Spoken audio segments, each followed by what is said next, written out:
they're able to close down the store for us tonight. I guess the response for viewers or people thinking we're plastic and indulgent, I mean, if plastic and indulgent means do we like to take care of ourselves and do we like to take the money that we work for and spoil ourselves, if you will, then yeah, we're plastic and indulgent. If you work hard, I think that you should be able to play harder. When it comes to spending money, she's a trained professional. Follow me, I'm trained. I'm really not the gold digger that people think that I am. I'm glad I'm engaged to a man who has the potential of making bagillions of money. When Slade met me, I had a couple jobs. I had my own studio. You know, I even worked at Roto-Rooter to pay the bills, whatever I had to do. And, you know, I don't think gold diggers really have jobs, do they? It's only $15,000 now? Yeah, it's all handmade in Florida. Oh, baby, it's perfect. Honey, what's wrong with this picture? It's empty. Right. How should we fix this? The response to my excessive drinking is that it's really not my fault. I know it's really late and it's like 2 in the morning, but I love you. Oh, it's 3 in the morning? Oops.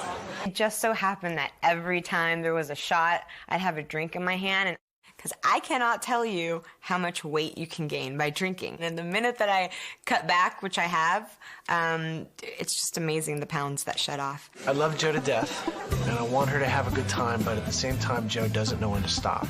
Okay, you don't have to drink the whole thing. Yes, I do. No, baby, you don't. What's in that drink is actually like 3 shots of tequila, a couple shots of rum, lots of fruit. Quite frankly, I think the bartender that invented it is quite brilliant. Date night's over. Going out, partying with the girls, and drinking is more important to her than our relationship. Jo, hey. We split up, obviously. We broke up and the engagement was off. Breaking up with Slade pretty much sucked. I mean, I had to move my stuff out. I had to go back to my parents' house. That was definitely not fun as I knocked on the door and said, "Hi, Mom." People start emailing you saying, "Hey, now that you broke up with Slade, do you want to go out?" Or, you know, and I'm sure Slade got the same thing, you know. It was pretty crazy. While we were apart, I dated other people.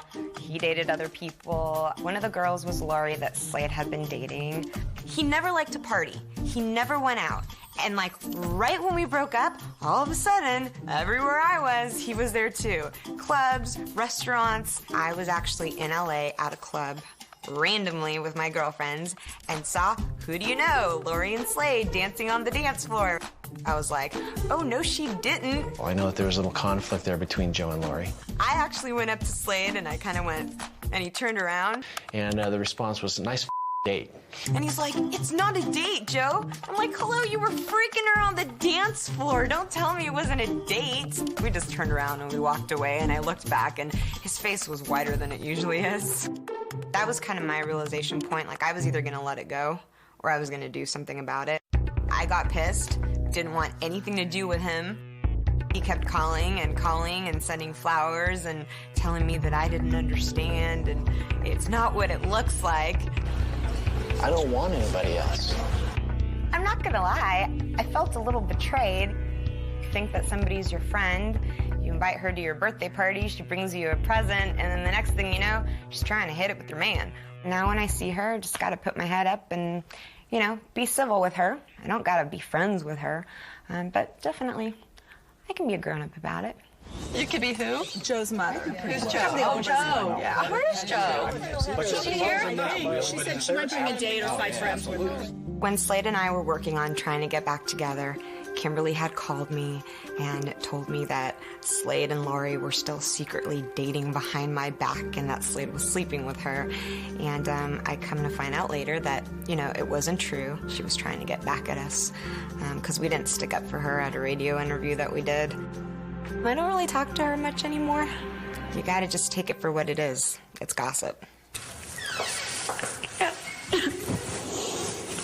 Slade and I, we've kind of made a pact not to talk about the past and kind of move on. It was good, I think, that we dated other people because then it kind of reaffirms that you should be together or you shouldn't be together. Maybe I would do it all over again. It was a fun experience. If anything, it was a journey that Slade and I took. The man I fell in love with, FYI, was confident and secure of himself. update on Slade and I is we're back together, you know, exclusively boyfriend and girlfriend. You know, she is back living with me at the house, but nothing has progressed from that point. We're not re-engaged. Will we ever get to the wedding? I don't know. We're still working on it. Hopefully we will.